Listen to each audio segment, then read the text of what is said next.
ಈ ದೇವಾಲಯ 11 ಎಕರೆ ದೇವಸ್ಥಾನ ಇದೆ. ಅದರಲ್ಲಿ 4 ಎಕರೆ ಏನೋ ಗಾರ್ಡನ್ ಇದೆ. ಈ ಮಿಕ್ಕಿದ್ದೆಲ್ಲ ದೇವಾಲಯಗಳಿದೆ. ಅಂದರೆ ಇನ್ನು ಆವರಣ ಬಂದುಬಿಟ್ಟು ಇನ್ನು 7 ಎಕರೆ ದೇವಾಲಯ ಆವರಣ. ನಮ್ಮಲ್ಲಿ ವಸಂತ ಮಂಟಪ ಅಂತಿದೆ, ಮತ್ತು ಶೃಂಗಿ ತೀರ್ಥ ಅಂತಿದೆ. ಇನ್ನೂ ಹಲವಾರು ಸುಮಾರು ಸಾವಿರಾರು ಕಂಬಗಳಿವೆ, ಸಾವಿರಾರು ಚಿತ್ರಕಲೆಗಳಿವೆ. ಭಾಳ ಅದ್ಭುತವಾಗಿದೆ ದೇವಾಲಯ. ಮೊದಲು ಬಂದುಬಿಟ್ಟು ನಳಂಬರ ಕಾಲದ್ದು, ರತ್ನಾವಳಿ ಅನ್ನೋ ರಾಜಕುಮಾರಿ. ತದನಂತರ ಚೋಳರು, 17ನೇ ಚೋಳ ಅಂತ ಹೇಳ್ತಾರೆ, ಅವರು ಒಂದು ದೇವಾಲಯ ಕಟ್ಟಿದ್ದಾರೆ. ಅದ ನಂತರ ಗಂಗಾರಸರು ಕರ್ನಾಟಕ ಸ್ಟೈಲಲ್ಲಿ ಅರುಣಾಚಲೇಶ್ವರ ದೇವಾಲಯ ಅಂತ ಕಟ್ಟಿದ್ದಾರೆ. ಇನ್ನೊಂದು ಬಂದು ವಿಜಯನಗರ, ಹೊಯ್ಸಳರು, ಪಲ್ಲವರು ಮಾತ್ರ 16 ಕಂಬ ಮಾತ್ರ ಮಾಡಿದ್ದಾರೆ.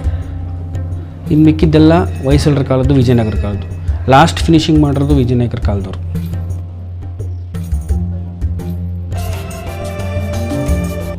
ಇದು ಸುಮಾರು 1300 ವರ್ಷ ಹಳೆಯ ದೇವಸ್ಥಾನ. 6ನೇ ಶತಮಾನದಲ್ಲಿ ರತ್ನಾವಳಿ ಅನ್ನೋ ರಾಜಕುಮಾರಿ ಭೋಗನಂದೀಶ್ವರ ಸ್ವಾಮಿ ದೇವಾಲಯದಲ್ಲಿ ಪ್ರತಿಷ್ಠಾಪನೆ ಮಾಡಿದ್ರು.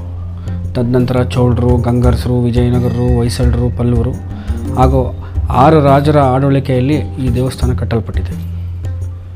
ಇದು 6ನೇ ಶತಮಾನದಲ್ಲಿ ಸ್ಟಾರ್ಟ್ ಆಗಿ 14ನೇ ಶತಮಾನಕ್ಕೆ ಎಂಡಾಗಿದೆ. ಅಂದರೆ ಈ ದೇವಾಲಯ ಕಟ್ಟಕ್ಕೆ ತೊಗೊಂಡಿರ್ತಕ್ಕಂಥ ಸಮಯ 600 ವರ್ಷಗಳು.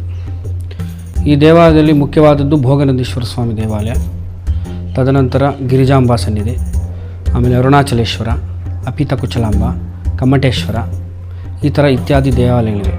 ಅದರಲ್ಲಿ ಶಿವನ ದೇವಸ್ಥಾನ ಎಲ್ಲ ಕಡೆ ಲಿಂಗ ರೂಪದಲ್ಲಿರುತ್ತೆ. ಆದರೆ ನಮ್ಮ ದೇವಾಲಯದಲ್ಲಿ ಶಿವ ಪಾರ್ವತಿ 2 ಏಕಶಿಲಾ ರೂಪದಲ್ಲಿರ್ತಕ್ಕಂಥ ದೇವಾಲಯ ಇದೆ. ಅದನ್ನು ಉಮಾಮಹೇಶ್ವರ ಅಂತ ಕರಿತೀವಿ. ಇಲ್ಲಿ ಶಿವರಾತ್ರಿ ತುಂಬ ವಿಜೃಂಭಣೆಯಿಂದ ನಡೆಯುತ್ತೆ. ಕಾರ್ತಿಕ್ ಸೋಮವಾರ 4 ಸೋಮವಾರಗಳು ಕೂಡ ಲಕ್ಷ ದೀಪೋತ್ಸವ ನಡೆಯುತ್ತೆ.